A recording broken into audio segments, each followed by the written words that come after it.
Nadreen, Astore में ज़िमनी इंतखाबात हुए जिसमें खालिद खुर्शीद साहब जो कि गिलगित बल्तिस्तान के साबिक वज़ीर आला थे, उनकी खाली जो नशिस्त हुई थी उसके ऊपर इंतखाबात हुए। आज इस बात को अप्रोक्सीमेटली 1 महीने से ज़्यादा टाइम हो गया।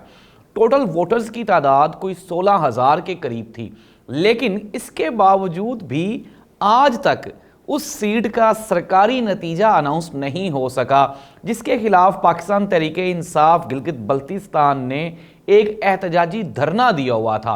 और इस एहतजाजी धरने का नतीजा अब ये निकला कि गिलगित की जो सबसे बड़ी कोर्ट है उसने इलेक्शन कमीशन का फैसला कैंसिल करते हुए खालिद खुर्शीद साहब के जो वालिद हैं उनका जो नोटिफिकेशन है उसकी नोटिफिकेशन को उन्होंने कहा कि सरकारी तौर पे इसको इशू किया जाए।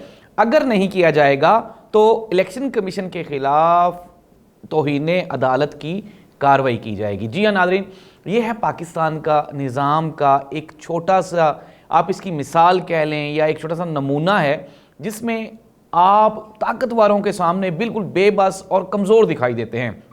तो नाज़रीन, एक बंदा जो कि इलेक्शन जीता है और मेरिट पे जीता है, इवन के सारी मशीनरी हमने देखी कि पाकिस्तान तहरीके इंसाफ के ख़िलाफ़ इस्तेमाल की गई, लेकिन इसके बावजूद भी खालिद खुर्शीद ने साबित किया कि वो गिलगित बल्तिस्तान की आवाम, खुसूसन अस्तौर जो उनका लोकल इलाका है, वो आवाम की एक वाहिद उम्मीद है, किरण है। और पाकिस्तान तहरीके इंसाफ पे एक मरतबा फिर गिलगित बल्तिस्तान के लोगों ने एतमाद का इजहार किया। तो लेकिन फिर आप देख लें कि उसके बाद भी अगर ये हीले बहाने बनाए जाते रहेंगे तो इलेक्शन कमीशन की कारकर्दगी पे सवालात तो उठेंगे। नाज़रीन, गिलगित वाली ही पोजीशन पाकिस्तान और पाकिस्तान के जो दूसरे सूबे हैं, खुसूसन पंजाब, KP के, वहाँ पे भी कुछ ऐसे ही हालात हैं। हम ये देख रहे हैं कि पाकिस्तान की सबसे बड़ी सियासी जमात यानी कि पाकिस्तान तहरीके इंसाफ और उनके चेयरमैन जेल में हैं और पाकिस्तान तहरीके इंसाफ के कारकुनों के खिलाफ एक शदीद क्रैकडाउन किया जा रहा है। लेकिन नाज़रीन, वो कहते हैं कि हर रात के बाद एक तुलू सहर है और फिर उसके बाद आप देखते हैं, हम भी देख रहे हैं कि जितनी भी ये सख्ती पाकिस्तान तहरीके इंसाफ पे की जा रही है, एट द एंड ये कहीं ना कहीं जाके रुकनी ही है और फिर चीज़ें वापस सिस्टमाइज्ड हो जाएंगी। और पाकिस्तान तहरीके इंसाफ, नाज़रीन, बड़ों की बैठक में ये फैसला किया गया है कि पाकिस्तान तहरीके इंसाफ के बगैर अगर इलेक्शन करवाए गए तो आवाम नाराज़ होगी और दुनिया भी इन इलेक्शंस को एक्सेप्ट नहीं करेगी। चुनाचे अब फैसला यही है हतमी कि पाकिस्तान तहरीके इंसाफ को भी इक्वल जो ग्राउंड है वो प्रोवाइड किया जाए। लेकिन इसके साथ साथ नाज़रीन, मियां मोहम्मद नवाज शरीफ साहब की वापसी और पाकिस्तान में ये जो सियासी हलचल और ये जो एक सियासी गहमा गहमी शुरू होने जा रही है, उसमें भी आपके सामने आ जाएगा। ज़ाहिर सी बात है, अगर नून लीग जलसा कर रही है और रैलीज निकाल रही है तो फिर PTI वाले भी मैदान में और सीन पे, मंजर पे आ जाएंगे। तो ये तो है नाज़रीन गिलगित बल्तिस्तान की पोजीशन जो मैंने आपको बताई। इमरान खान साहब के वकला की उनके साथ आज जेल में मुलाकात थी, लेकिन अभी तक आखिरी खबरें आने तक बुशरा बीबी को जेल में जाने की इजाज़त मिल गई है और वो आज खान साहब से मिल रही हैं। लेकिन दूसरी जानिब इमरान खान के वकला अभी तक जेल के बाहर हैं। नाज़रीन, एक ऐसा इंसान जो कि 92 तक पाकिस्तान की क्रिकेट टीम की नुमाइंदगी करता रहा पूरी दुनिया में, वर्ल्ड कप भी जीता, फिर उसके बाद शौकत खानम जैसे मेगा प्रोजेक्ट्स और नमल यूनिवर्सिटी, फिर उसके बाद 3.5 साल तक वजारत उज़्मा और वजारत उज़्मा में भी पाकिस्तान का एक बेहतर इमेज इंटरनेशनल दुनिया के सामने पेश करने वाला इमरान खान गुज़श्ता कई महीनों से जेल की बंद कोठड़ी में आपके सामने है। और अगर एक्सेस नहीं दी जाएगी तो फिर सवालात तो उठेंगे हमारे निज़ाम पे। 139वां नंबर है हमारे जजेस का। ये जो नए हमारे चीफ जस्टिस साहब हैं, काजी फाइज़ ईसा साहब, उनके बारे में बड़ी पॉजिटिव रिमार्क्स हैं लोगों के और लोग ये एक्सपेक्ट कर रहे हैं कि उनके आने से पाकिस्तान में कोई बेहतरी आएगी, कोई एक उम्मीद नज़र आई है कि मेरिट पे फैसले होंगे।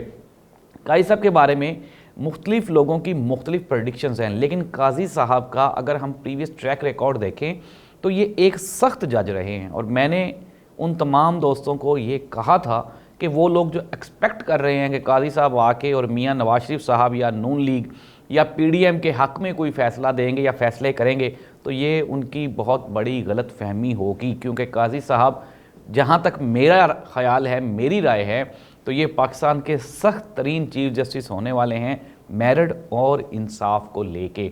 और हमने देखा भी एक बड़ी अच्छी रवायत کہ قاضی صاحب نے جس طرح سے کہا کہ میری تختی پہ میرا نام نہ صرف میرا جسٹس لکھا جائے، مجھے چیف جسٹس نہ لکھا جائے، پھر اس کے بعد آج ایک اور ڈیولپمنٹ ہوئی ہے اور وہ یہ ہے کہ انہوں نے ایک واٹس ایپ گروپ ترتیب دے دیا ہے قاضی فائز عیسیٰ صاحب نے سپریم کورٹ آف پاکستان، جس میں رجسٹرار بھی ہے، ڈپٹی رجسٹرار ہے.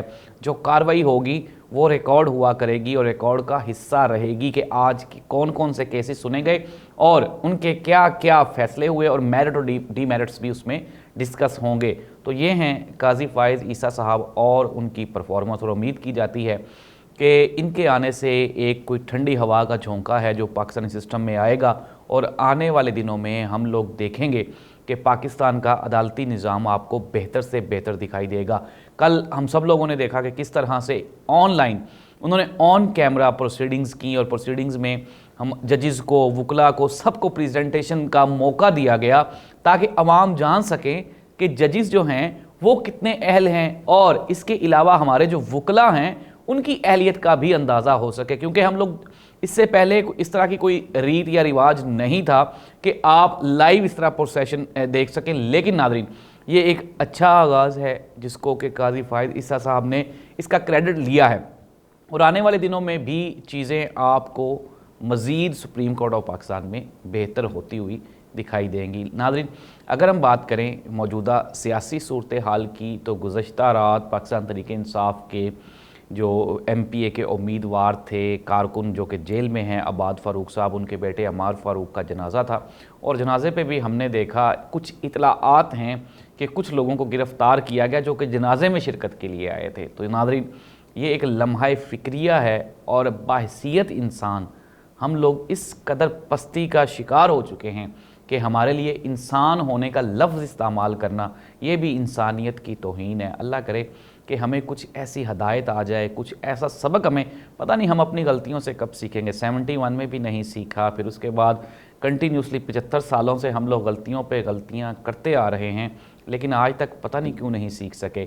پنجاب میں صورتحال یہ ہے کہ پنجاب کی گورنمنٹ نے قرض لے کر گندم امپورٹ کرنے کا پلان کیا ہے. یہ ہے ایک زرعی ملک جہاں پہ ہم لوگ آئی تھنک سو دیٹ کہ 7واں نمبر ہے ہمارا ویٹ پروڈکشن میں. تو ہم لوگ کیا کر رہے ہیں، گندم ہم باہر سے منگوا رہے ہیں، تیل ہم باہر سے منگوا رہے ہیں.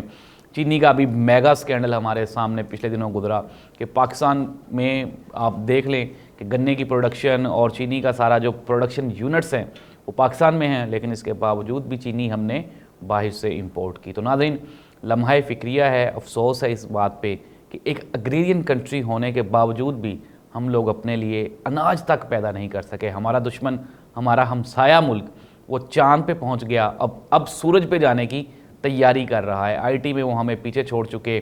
ناظرین جنگیں اب گنوں سے اور ٹینکوں سے نہیں لڑی جائیں گی بلکہ اکانومی کی جنگ ہے اور آپ کے سامنے ہے. اللہ اس ملک کا حامی و ناصر ہو. اللہ حافظ.